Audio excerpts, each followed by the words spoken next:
Bom dia a todos, bom dia a todas, bom dia para você que nos assiste pela Pop TV em Sobradinho e Porto Alegre ou nos escuta pela Cultural FM em Santa Catarina, Rio Grande do Sul e região. Sejam todos muito bem-vindos e bem-vindas a mais um ICL Mercado Investimentos.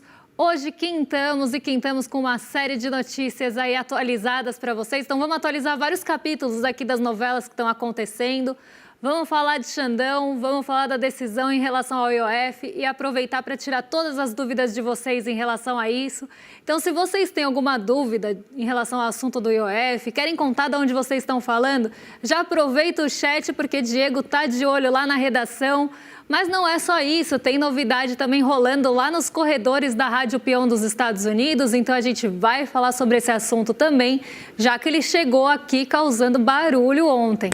E tem a cesta básica, tem os privilégios que poderiam trazer uma arrecadação para os cofres brasileiros e a gente vai tentar passar por todos os assuntos. Mas antes de tudo isso, já vamos dar uma olhada na agenda, porque ela não está tão voltada para o Brasil hoje. O Brasil aparece pouco na agenda, mas tem declarações e dados importantes saindo hoje. 6 horas da manhã, na zona do euro, saiu o CPI, Índice de Preços ao Consumidor, e o Núcleo. Aqui no Brasil, 8 horas da manhã, teve IGP 10 de julho, então aquele IGP, que mede de 10 de um mês a 10 do outro mês. Aqui no caso a gente está falando de 10 de junho a 10 de julho, então ele serve como uma prévia aí dos indicadores de inflação da FGV e costumam trazer uma tendência já também para o nosso IPCA oficial do IBGE, apesar das métricas serem diferentes. Às 9h30 da manhã, o Departamento do Comércio divulgou vendas no varejo de junho lá nos Estados Unidos e ainda às 9h30 saiu por lá balança comercial, exportações e importações e pedidos de auxílio-desemprego na semana até dia 12 de julho. Então, aqui aqueles dados que normalmente pintam também na quinta-feira, auxílio-desemprego, no caso, vendas no varejo e balança comercial, esses são mensais. Mas o desemprego aparece aqui toda semana, já é velho conhecido nosso. Vamos seguir que tem mais coisa vindo na agenda, tem bastante gente que fala hoje na segunda parte da agenda. Então, vamos ver quem é. Saiu também índice de confiança, saiu agorinha, o índice de confiança das construtoras de julho. E também agora quem está falando é a Adriana Kugler, lá nos Estados Unidos. Ela participa de um simpósio. Às 2h30 da tarde, quem fala é a Lisa Cook, ela também discursa em um evento. E a presidente do Fed de São Francisco, a Mary Daly, também participa de uma conversa às 2h45. Então, hoje, de novo, dirigentes do Banco Central dos Estados Unidos estão a todo vapor aí na agenda. E hoje o Banco Central vai aparecer em outro momento aqui, não o daqui, mas o dos Estados Unidos vai aparecer em outro momento aqui no nosso programa. Tem mais alguma coisa na agenda aí? Porque eu sei que tem mais uma página de gente falando. Quem fala também às 19h30, já aí à tarde, já à noite, O Christopher Waller discursa em um evento também. E a gente ainda tem acontecendo ao longo do dia na África do Sul a reunião de ministros de finanças e presidentes dos bancos centrais do G20. Então, como falei, hoje uma agenda pouco esvaziada aí de indicadores, Não tem muitos indicadores, principalmente aqui no Brasil, apesar de ter saído balança comercial, ter vendas no varejo lá nos Estados Unidos. Aqui no Brasil a agenda está esvaziada e isso acaba abrindo um pouco mais de espaço para os temas políticos, para outros temas puxarem o mercado hoje, e a gente deve continuar com a influência dos Estados Unidos nessa semana. Mas antes de tudo isso, antes da gente entrar nos assuntos e contar quais influências são essas, vou dar bom dia para o Diego, que já está lá no estúdio, para contar para vocês como é que fechou a Bolsa ontem. E Diego está feliz, porque apesar do sufoco, o Corinthians ganhou ontem. Então, Diego, bom dia, como é que você está? Bom dia, Débora. Muito bom dia para toda a nossa audiência. Eu tô na redação, você que está no estúdio, mas finalmente uma vitória do Corinthians, um gol horrível, um jogo horrível, mas a gente comemora de todo jeito, Muito bom dia para Liz Longo, para o Bad Dog, para o Theo e para o Tim. Bom dia para o Everton, que está falando de Barracão, Rio Grande do Sul, pedindo, aliás, para a gente explicar sobre o IOF. Everton, fica com a gente até o final do programa, que vai ter explicação sobre todo esse drama do IOF. Enfim, muito bom dia para todo mundo. Prazer imenso estar aqui com vocês mais um dia. Vamos para o nosso fechamento? Pois bem, finalmente o clima melhorou na nossa bolsa. O Ibovespa voltou para o terreno positivo no dia de ontem e fechou o dia com avanço de 0,19% aos 135.510 pontos. No mundo corporativo, o destaque vai para a Vale, que subiu quase 1% no dia de ontem, acompanhando a valorização do minério de ferro na China. O dólar também avançou no dia de ontem, encerrando a quarta-feira com uma leve alta de 0,07%, cotado a R$ 5,56. Apesar da recuperação, o clima no mercado foi de preocupação com a escalada das tensões comerciais entre o nosso Brasilzão e os Estados Unidos. Não vou me adiantar muito, porque isso é tema do programa de hoje, então sem spoilers. Agora, já em outra frente, teve também um anúncio por parte do Tesouro Nacional a respeito das contas públicas, né? O Tesouro Nacional estima que o governo central terá um déficit primário de 0,4% do PIB em 2025, com uma melhora gradual nos anos seguintes até alcançar superávites crescentes a partir de 2027. Agora, aproveitando o gancho, já que acabei de mencionar os Estados Unidos, queria falar das bolsas por lá, né? As bolsas por lá fecharam no azul, repercutindo balanços corporativos e ignorando as fofocas da Rádio Peão sobre a possível demissão do Jeremy Powell, presidente do Fed. Lembrando aqui que o Federal Reserve é o Banco Central dos Estados Unidos. Como também a pauta do programa de hoje, sem spoilers. Além disso, os investidores reagiram aos dados de inflação, em específico o PPI, que é o Índice de Preços ao Produtor, que permaneceu estável. Com tudo isso no radar, o Dow Jones fechou com uma alta de 0,53%, o S&P 500 subiu 0,32% e o Nasdaq avançou 0,26%. Débora, eu queria passar a palavra com você, pedindo para você esclarecer como que teve essa movimentação não muito clássica de valorização da Bolsa e valorização do Ibovespa e, simultaneamente, valorização do dólar.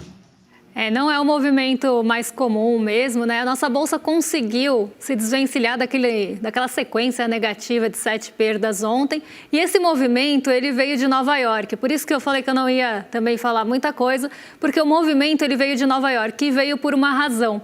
Razão essa que também acabou deixando o mercado de juros lá nos Estados Unidos um pouquinho instável.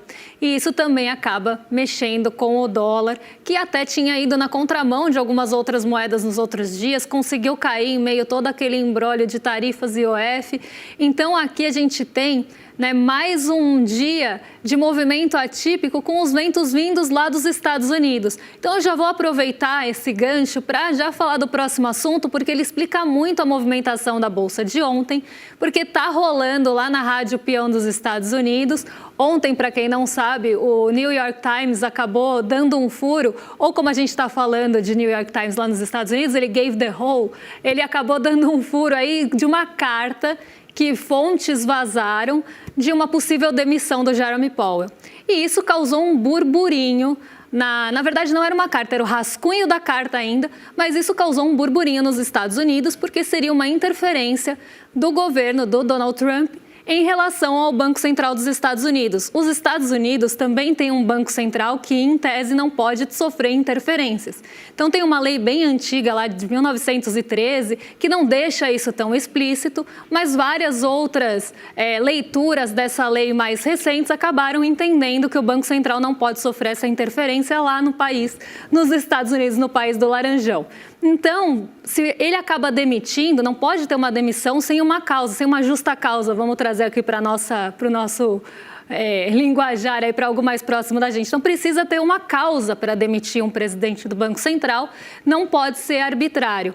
E aí, como existe isso, Donald Trump começou a buscar pelo em ovo para tentar queimar o Jeremy Powell, coisa que ele já está tentando fazer desde que ele assumiu a presidência do país.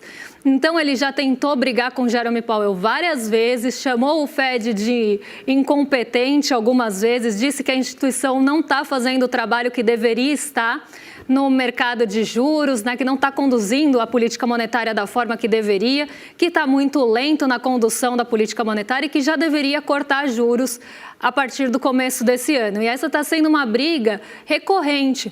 Só que a gente tem aquele ponto. Se a gente tem uma perspectiva de inflação alta lá nos Estados Unidos por conta das tarifas do próprio Donald Trump, e a gente sabe que as tarifas não vão fazer, a taxa de juros não vão fazer as tarifas sumirem.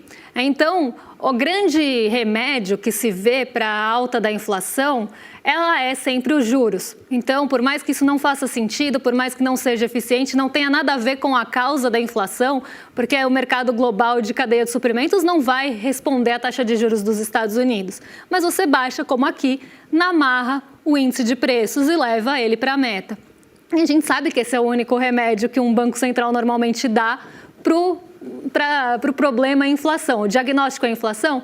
Então o remédio é sempre esse. É tipo a gente, eu gosto de fazer essa analogia, é tipo a gente quando vai no hospital e fala, eu tô me sentindo mal, não tô bem, tô com febre, é virose, então você tem que tomar esse remédio. Sempre o mesmo diagnóstico e sempre o mesmo remédio.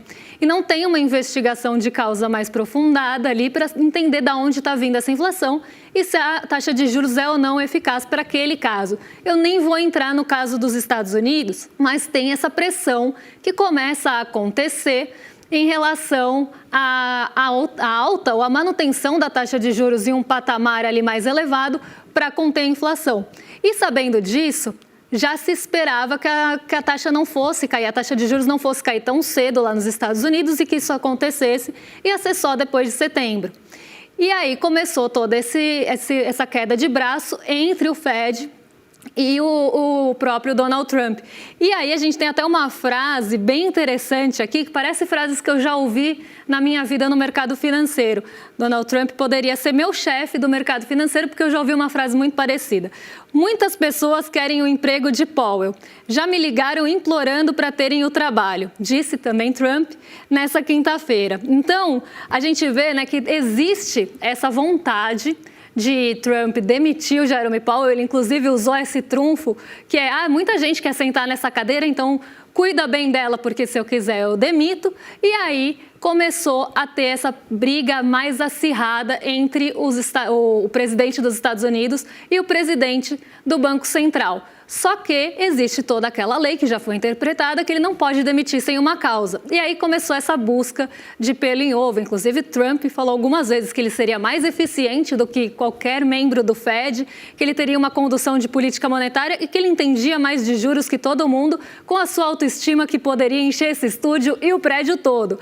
E aí a gente vê, né, o motivo que está sendo buscado para essa demissão, que é o que aparece na carta e depois até já tinha sido ventilado anteriormente, mas depois foi até confirmado que seria uma questão de reforma lá no Fed, que essa reforma teria um orçamento que poderia estar ali fora da normalidade, que isso seria motivo para demitir o Jerome Powell. Mas a gente sabe que o motivo não é esse. Assim como tudo que o Trump faz, ele sempre coloca um motivo, mas a gente sabe que por trás tem outras coisas, e isso a gente pode ver em N exemplos, como a gente já falou em outras ocasiões, inclusive o tarifaço aqui no Brasil.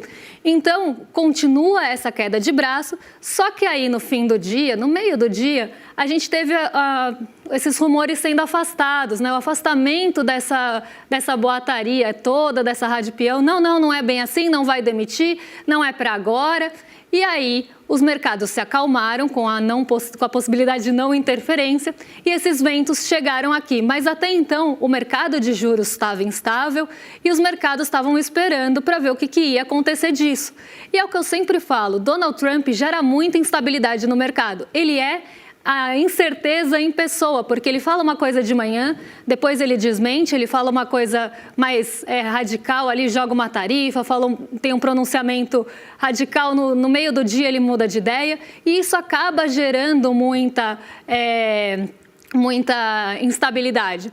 E aí até tem a notícia, Trump diz que demissão de Powell é improvável, mas não descarta nenhuma opção. Então ele afasta esses rumores, afasta esses boatos que estavam acontecendo por conta do vazamento do rascunho da carta, mas depois ele fala, mas pode ser. Né? Então ele sempre deixa esse suspense, sempre deixa as coisas ali no ar e não afirma nem desafirma. E aí você tem toda essa instabilidade e incerteza rondando. Mas só o afastamento da possibilidade já trouxe um pouco de fôlego para o Ibovespa, que acabou indo para o terreno positivo, mas o dólar não conseguiu acompanhar, até porque ele tinha caído no dia anterior. Então, um dia atípico e com ventos de novo vindos dos Estados Unidos. Agora eu vou devolver para a redação, porque eu já me situei, já sei que eu estou no estúdio, o Diego está na redação. Eu estou assim de saúde, né? Não sei nem mais onde eu estou.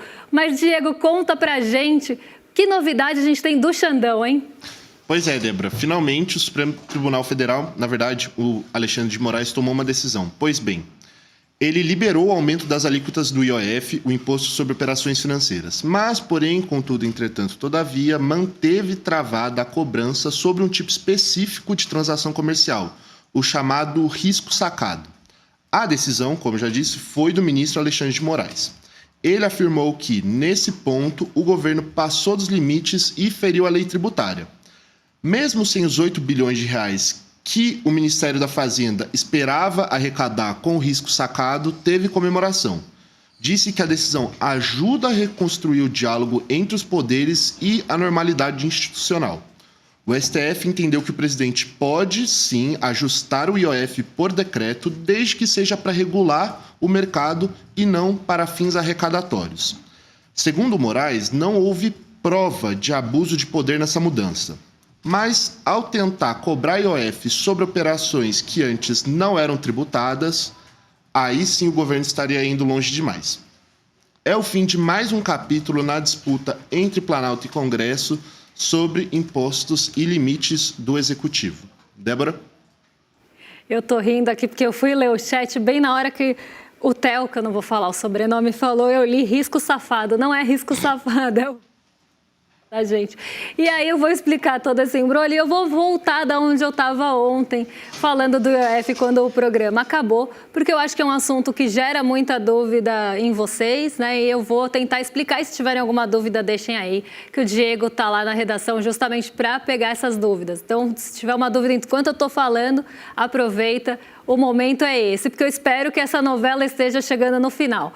Vamos lá.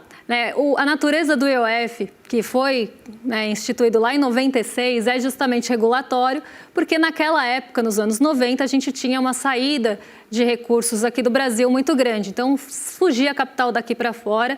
A gente estava no começo ali do Plano Real, então tinha uma saída de recursos grandes, uma grande saída de recursos, na verdade, para fora do Brasil.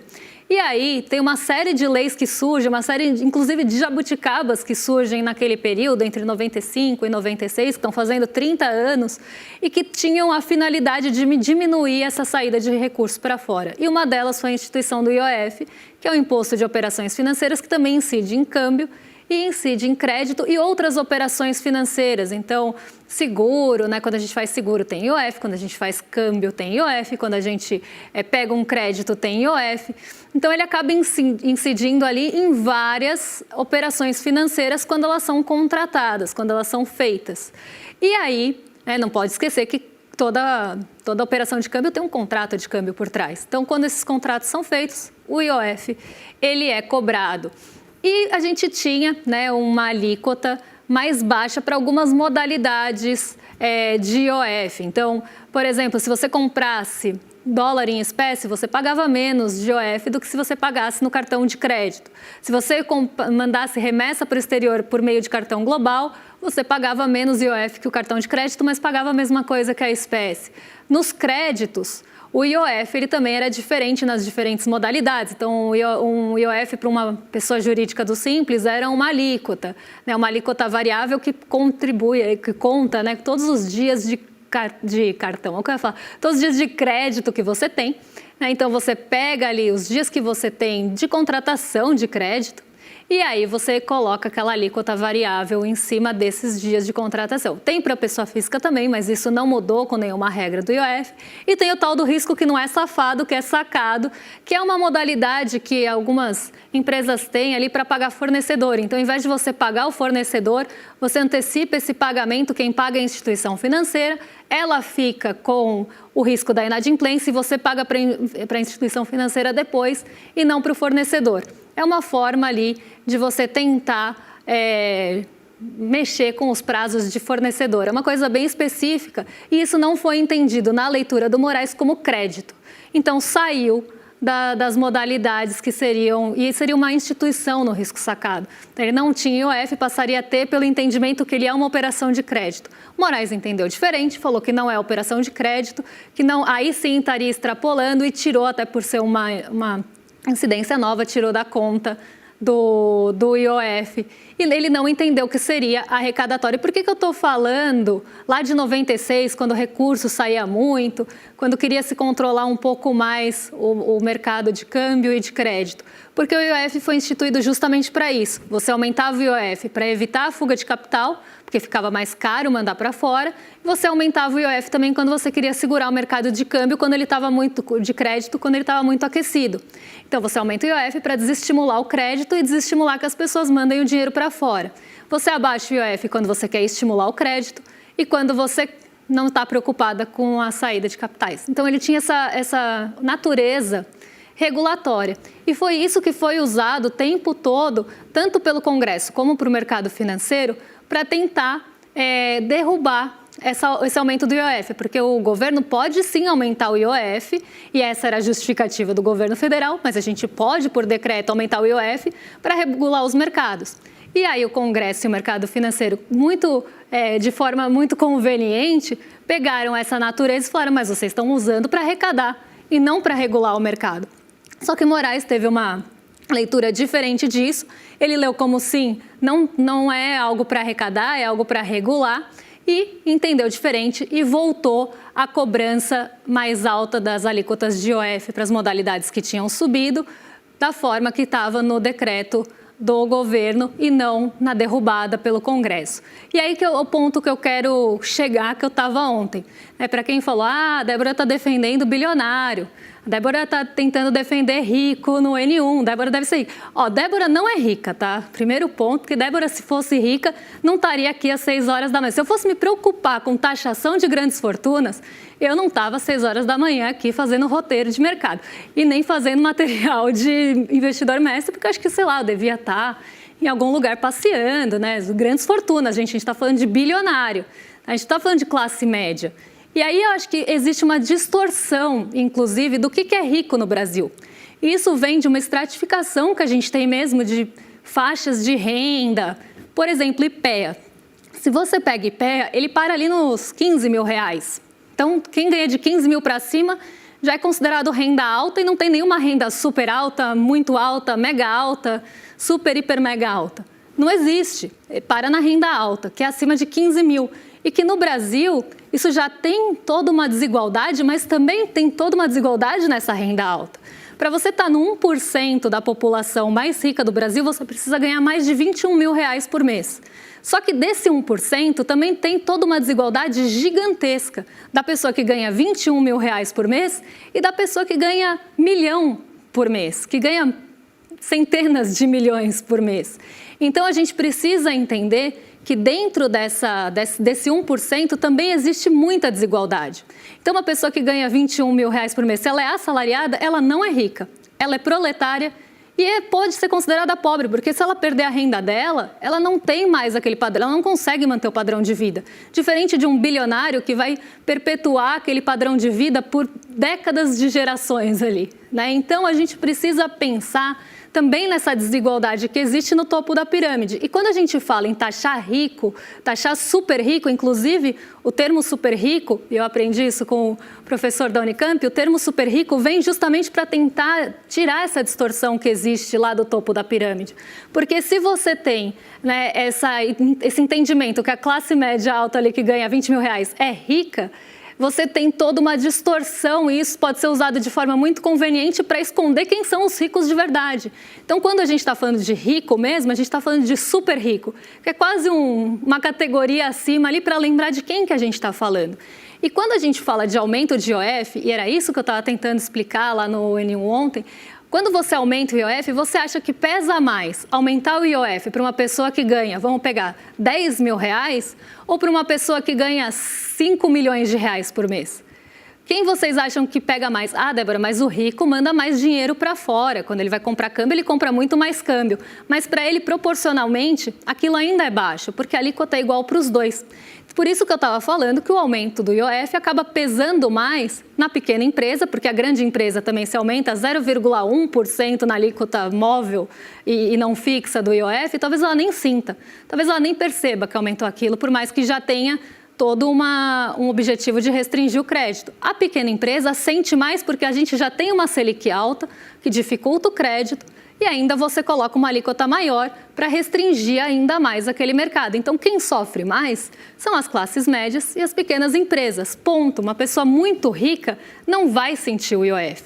E aí eu volto num ponto. Se a gente quer taxar rico, super rico de verdade, a gente tem que olhar para outro ponto. Tem que olhar para patrimônio, coisa que o Brasil nunca olhou.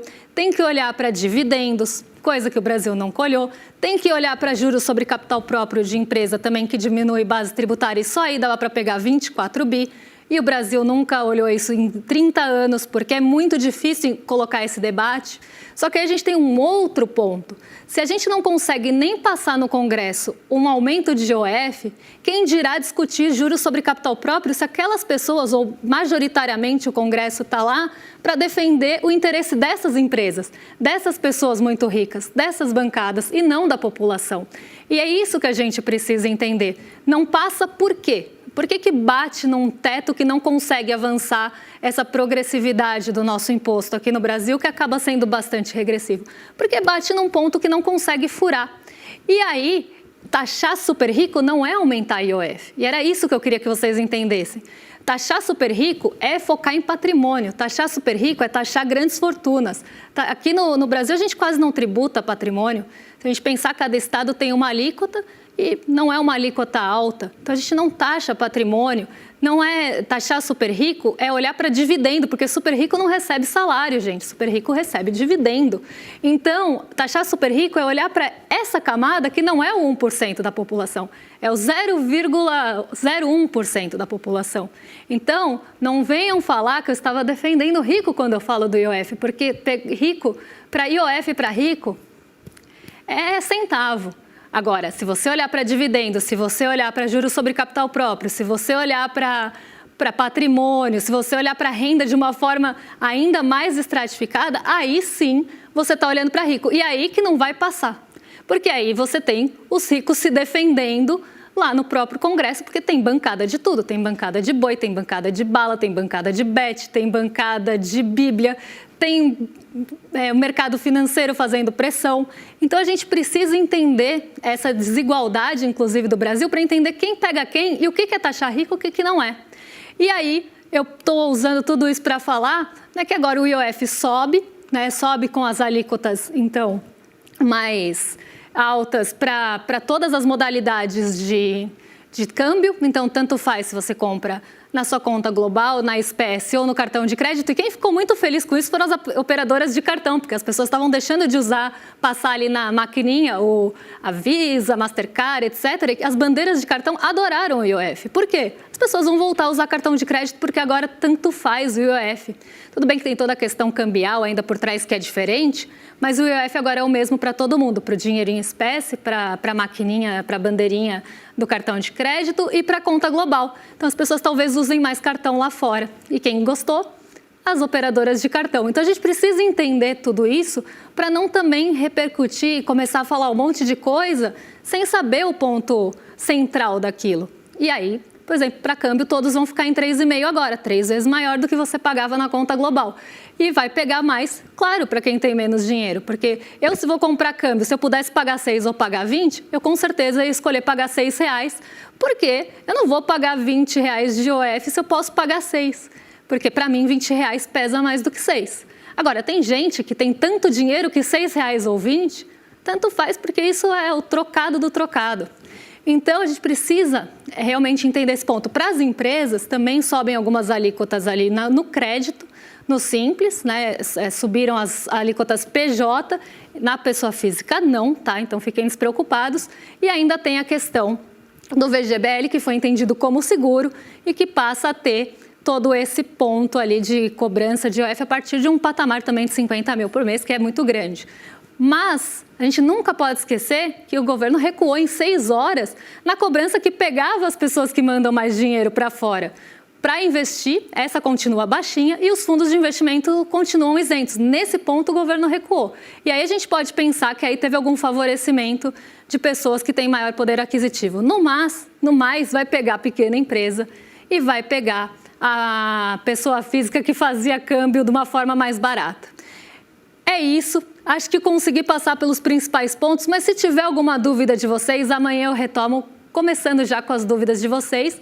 E eu quero convidar todo mundo aí para entrar em iclmercado.com.br. Ajudem a gente a sair da lanterninha.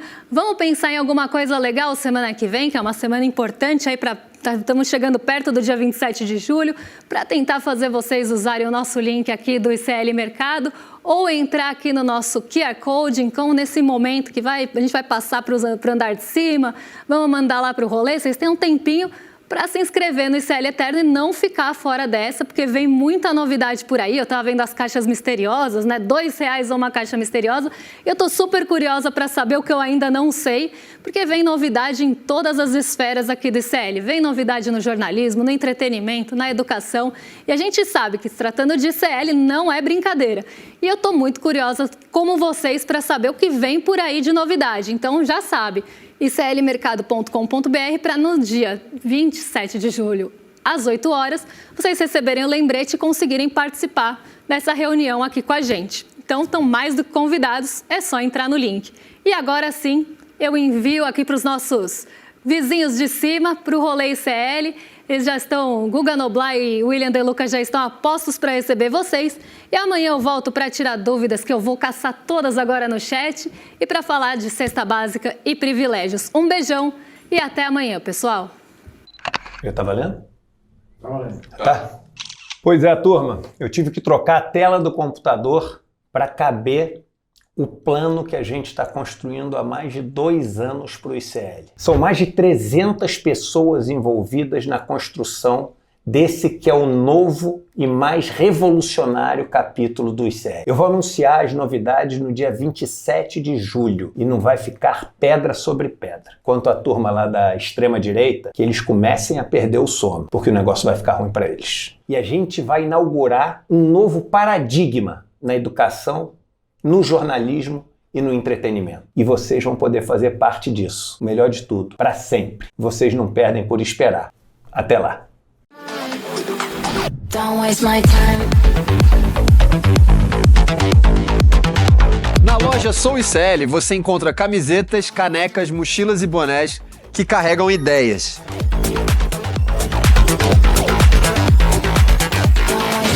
Produtos com propósito para quem acredita em justiça, consciência e transformação. Vista, use, leve a luta com você. Acesse souicl.com.br e escolha o que representa você. ICL, souicl.com.br, tá tudo lá.